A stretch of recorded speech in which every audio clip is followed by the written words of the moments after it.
Hola a todos, profesor y compañeros. En este video hablaré un poco sobre la integral de caminos desarrollada por Feynman en 1948 y la interpretación que brinda esta formulación de la mecánica cuántica.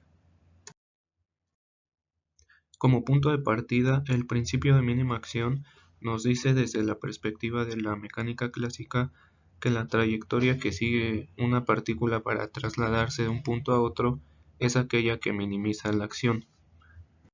En términos del cálculo de variaciones, esto significa que la variación de S es igual a cero.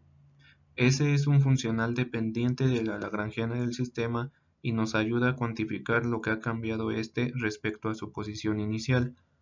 Un resultado de la mecánica clásica es que la lagrangiana que minimiza la acción es la que resuelve las ecuaciones de Lagrange. Por otro lado, en la descripción cuántica del movimiento, sabemos por el principio de Heisenberg que no podemos conocer con exactitud el momento y la posición de una partícula debido a su naturaleza ondulatoria. La principal consecuencia de esto es que no es posible determinar la trayectoria que seguiría una partícula para trasladarse de un punto a otro cuando hablamos a escala cuántica. Con esto cabe preguntarse qué es lo que sucede con la partícula al seguir su camino. En mecánica cuántica hay una correspondencia de las variables dinámicas clásicas a través del formalismo de operadores. Entonces podríamos preguntarnos si hay algún concepto análogo a la acción. Dirac había trabajado en estas preguntas, proponiendo que la partícula sigue todos los caminos posibles con un cierto peso probabilístico para cada uno, pero no determinó exactamente cuál debería de ser esa medida. Feynman retomó esta idea de Dirac e hizo el desarrollo formal de la integral de caminos. Partiendo del formalismo de Schrödinger, podemos describir el estado de un sistema mediante su función de onda y el operador de evolución de esta manera.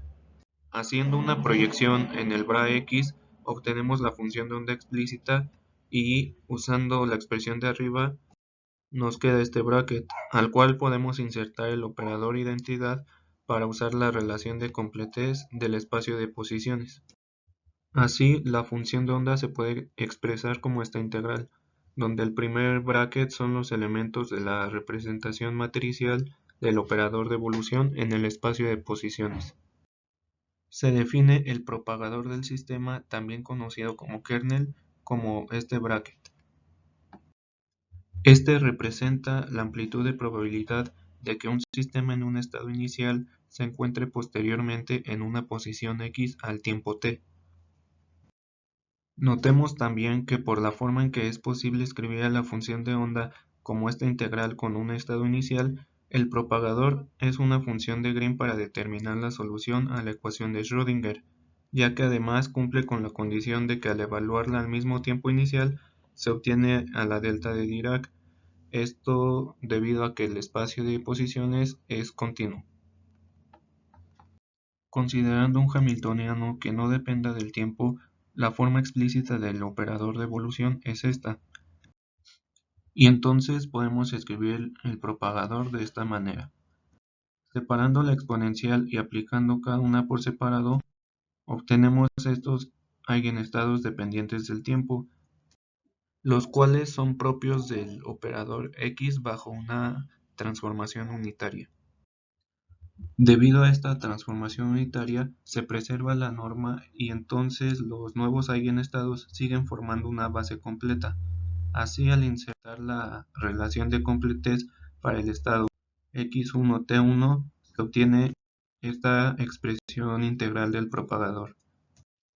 Esto indica que el sistema sigue la propiedad de Markov de procesos estocásticos, lo cual a grandes rasgos dice que la amplitud de probabilidad definida por cada propagador depende inmediatamente del propagador del evento anterior, pero no influye en eventos previos al inicial.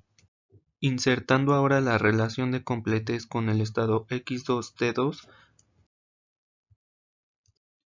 tenemos ahora tres propagadores de estados intermedios dentro de la integral. Si se continúa con este proceso, se puede llegar a esta expresión del propagador.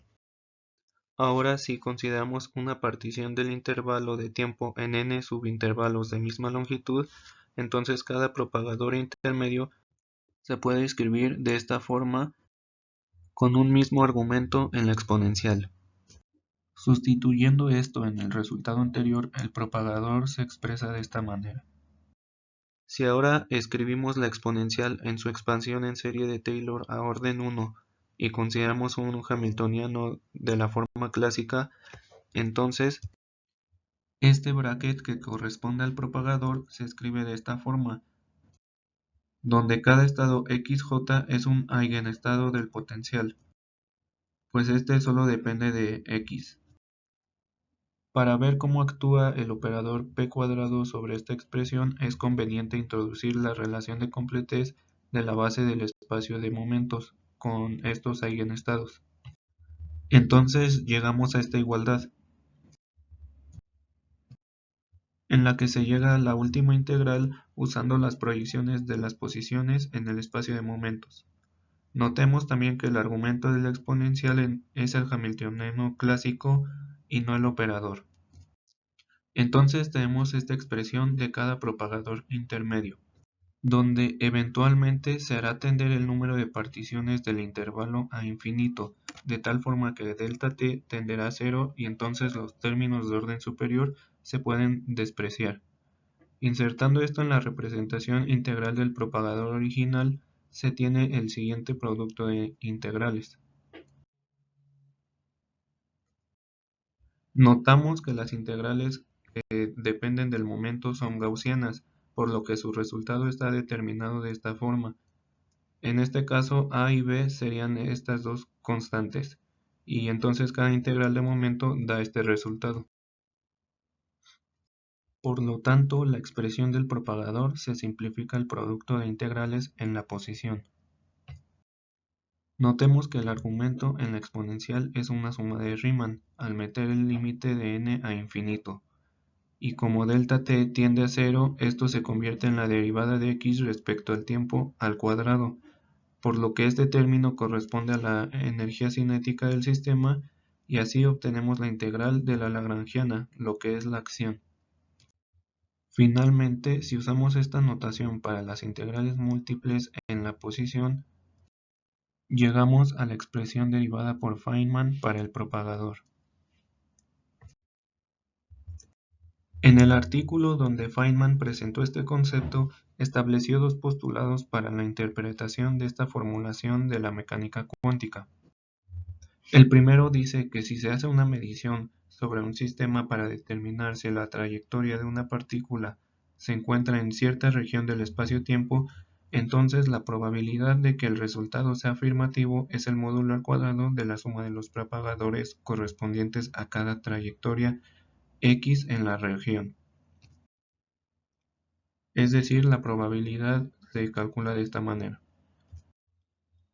El segundo postulado dice que todas las trayectorias contribuyen con la misma magnitud al propagador, pero la fase o el peso de su contribución depende de la acción de cada trayectoria. En la expresión explícita del propagador, el término d mayúscula es una manera simbólica de representar que se están sumando todas las trayectorias x posibles que puede seguir el sistema, cada una con un correspondiente peso. En la figura podemos ver la discretización del tiempo que se hizo en la construcción de la integral de caminos y tres caminos diferentes que puede seguir la partícula. Dada esta interpretación, la integral de caminos comparte las mismas características de la función de onda de Schrödinger para describir el sistema, pero a partir de otra formulación. Tanto la función de onda como el propagador representan una amplitud de probabilidad de encontrar a la partícula en una región del espacio, y esta probabilidad se calcula tomando el módulo al cuadrado de estas funciones. La diferencia radica en que la función de onda se refiere a un punto específico, mientras que el propagador a una trayectoria o camino específico seguido por la partícula. Además, se puede demostrar que el propagador satisface la ecuación de Schrödinger, por lo que es por sí mismo una función de onda. Esto, en conjunto con las características anteriores de probabilidad, da una equivalencia con la formulación ondulatoria de la mecánica cuántica, lo que le da consistencia a esta nueva formulación de Feynman. Otro aspecto a discutir es que a nivel atómico la magnitud de la acción resulta ser comparable con la constante de Planck, pues es muy pequeña, por lo que el factor de fase S sobre h barra en el peso de cada trayectoria tiene que ser considerado a detalle en el propagador, es decir, cada trayectoria aporta algo y no se puede despreciar, al menos en una vecindad cercana a la trayectoria que minimiza la acción. Esto porque sucede que trayectorias lejanas a esta se cancelan la aportación de una con la otra. Sin embargo, en mecánica clásica sucede que la magnitud de la acción asociada a una trayectoria es mucho mayor a la constante de Planck, por lo que ésta es prácticamente cero.